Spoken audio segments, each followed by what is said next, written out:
हाँ प्रिय शिष्यों, मैं शिव कुमार दुबे शांति निकेतन इंटर कॉलेज जेवल गाजीपुर से आप सभी लोगों का कक्षा 12 विषय हिंदी के संस्कृत दिग्दर्शिका नामक पाठ्यखंड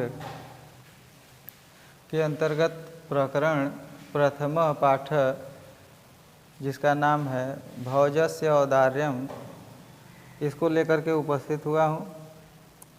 और इसको देखा जाए, इसकी जो कहानी है अथवा यह कहानी जिस घटना पर भी बनी है बहुत ही मार्मिक है।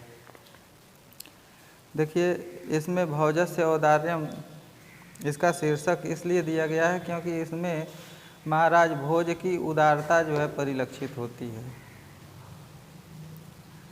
ये घटना है, कैसी घटना है इसको देखते हैं, पढ़ते चल रहे हैं, आप लोगों को बताते चल रहे हैं, ध्यान दीजिएगा।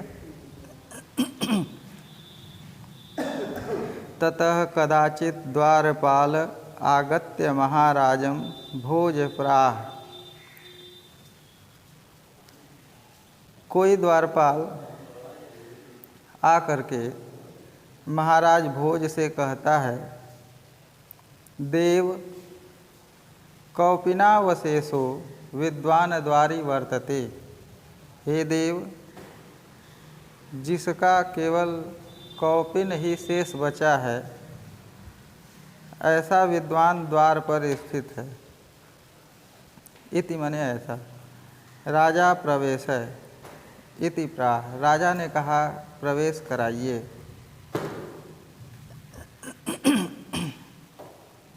ततः प्रविष्ट स कवि भोजम अवलोक्य अद्य में दरिद्र नाशो भविष्यति।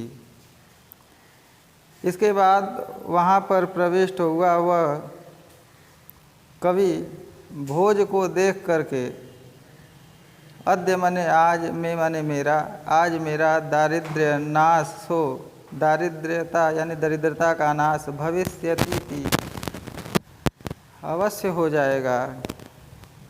मत्वा मानकर, तुष्टो यानी तुष्ट हो करके, ऐसा मान करके, संतुष्ट हो करके, हर्षाश्रुणि मुमोच, हर्ष के आंसू बहाने लगता है। राजा तमालोक्य प्राह, राजा उसे देख करके कहते हैं, कवि किम रोदसी, हे कवि क्यों रोते हो। इति मने ऐसा। ततः कविराह राजन, इसके बाद वह कवि राजन से कहता है कि हे राजन, आकर्ण्य मद गृह स्थितम, हे राजन आप मेरे घर की स्थिति को सुनिए। बहुत सुंदर श्लोक वह कवि कहता है कि अयेलाजानुच्चैः पथि वचनम् आकर्ण गृहिणी, कर्णौ शिशौ कर्णौ यत्नात् सुपीतवती दीनवदना, मयि क्षीणोपाये यद्कृतं दृशावश्रुबहुले, तदन्तः शल्यं मे त्वमसि पुनः उद्धर्तुम् उचितः। अर्थात इस श्लोक में वह कवि कहता है कि राज्य यानी पथ माने रास्ता में, अय लाजानुच्चय, ऊंचे स्वर में वह कहता है कि लावा ले लो। वचनम आकर्ण्य, ऐसा वचन सुन करके गृहिणी, उस ब्राह्मण कवि की गृहिणी, शिशु अपने बच्चों में से उस बच्चे को, कर्ण उसके दोनों कानों को, यत्नात् सुपिहितवती, यत्न पूर्वक भली भांति अच्छी तरह से प्रयास करके उसके दोनों कानों को बंद कर देती है। दीन वदना, कहते हैं कि उसी समय मई क्षीणोपाये यद कृतम दृशा वस्त्रु बहुले, मेरे द्वारा यह जो कृत्य है उसकी दशा को देख करके मेरा हृदय क्षीण हो गया। तदंत शल्यम में, वह मेरे हृदय में सुई की तरह या कलें उसको कांटे की तरह चुभता है। मैं तुमसी, और मेरा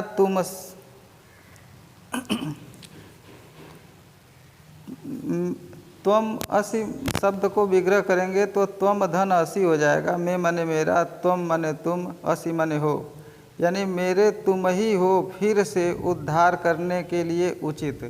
यानी कहने का तात्पर्य यह है कि वह है कि मेरा उद्धार हे राजन आप ही हैं ऐसा उचित व्यक्ति जिसके कारण हो सकता है। राजा कहते हैं शिव शिव इति उदीरयन, शिव शिव कहते हुए उदारतापूर्वक प्रत्यक्षरम लक्ष्यम दत्वा प्राह, प्रत्येक अक्षरों पर लाख रुपए देकर के कहता है कि त्वरितम गच्छ गेह, शीघ्रतापूर्वक अपने घर जाओ। त्वद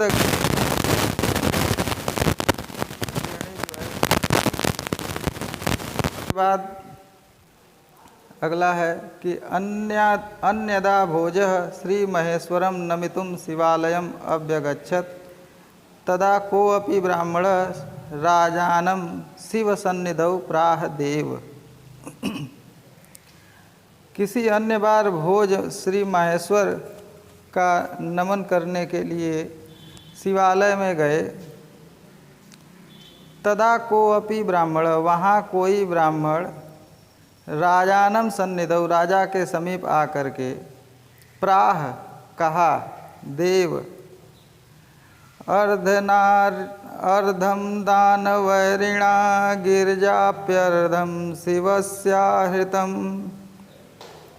देवेत्थम जगति तले पुरहरा भावे समुन्मिलति गंगा सागरम अंबरम शशिकला नागाधिप क्षमातलम सर्वज्ञ त्वमधीश्वरम अधीश्वर त्वम गमत त्वां मां तु भिक्षाटनम।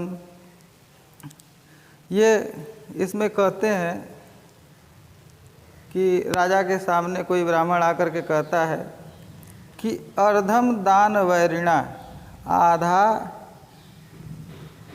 जो है दानव के जो शत्रु हैं उन्होंने ग्रहण कर लिया। दानवों के शत्रु श्री हरि नारायण। गिरिजया अपि अर्धम, और गिरिजा पार्वती जी ने आधा। शिवस्याहृतम, और शिव का जो है ये हिस्सा दोनों, यानी शरीर का आधा हिस्सा विष्णु ने ले लिया और आधा हिस्सा जो है पार्वती ने ले लिया। और शिव का जो है देवत्थम जगति तले पुरहरा भावे, संसार में पहले से ही शिव का अभाव है। आगे क्या कहते हैं कि गंगा सागर अंबरम, भगवान शिव के सिर पर जो गंगा है वह सागर चली गई। और शशिकला अंबरम, जो उनके मस्तक पर चंद्रमा की कलाएं हैं यानी चंद्रमा सुशोभित है, वो आसमान में चला गया। नगाधीप क्षमातलम, और जो उनके गले में नाग है वह जो है पाताल लोक चला गया। सर्वज्ञ तुम अधीश्वर, जो सर्वज्ञ है अधीश्वर, त्वम अगमत, वह तो घूमते रहते हैं। त्वाम माम तु भिक्षाटनम, अर्थात जिस तरह से भगवान शिव सर्वत्र घूमते रहते हैं उसी ढंग से कहता है वो कवि कि मेरे हिस्से में भगवान शिव के भिक्षाटन का गुण ही केवल आ पाया है, क्योंकि शिव के समस्त भागों को अलग अलग प्रकार से बांट दिया गया। या अपने से बट गया कह सकते हैं इसको। जैसे दानवों के वैरी जो है विष्णु ने आधा हिस्सा जो है ले लिया और गिरजा ने आधा हिस्सा शिव का ले लिया। संसार में पहले ही हर मन जो है होता है महादेव, उनका अभाव हो गया। गंगा सागर में मिल गई और चंद्रकला अंबर में जो शशिकला यानी चंद्रमा की है वो आसमान में चली गई। नागाधिपति और नागों के राजा वासुकी जो है पाताल चले गए। और अब वह सर्वज्ञ अधीश्वर जो हैं उनका केवल भिक्षाटन गुण ही मुझे प्राप्त हो सका है। इसके बाद राजा अगले पद में लिखते हैं कि राजा तुष्ट तस्मै प्रत्यक्षरम लक्ष्यम ददौ। राजा संतुष्ट होते हैं और उसके प्रत्येक अक्षर पर लाख रुपए देते हैं। अन्यदा राजा सम उपस्थिता सीता प्राह। अन्य किसी बार राजा के सामने सीता उपस्थित होकर के कहीं कि यानी राजा ने अपने सामने उपस्थित सीता से सीता नाम की कवित्री से कहा कि देवी प्रभातम वर्ण, हे देवी प्रभात का वर्णन कीजिए। तब सीता ने कहा, क्या कहा, इसको अगले वीडियो में हम आप लोगों को प्रोवाइड करेंगे। ये संस्कृत दिग्दर्शिका का भौजस्य औदार्यम नामक प्रथम पाठ का पहला वीडियो है। तब तक के लिए धन्यवाद। नमः संस्कृताय।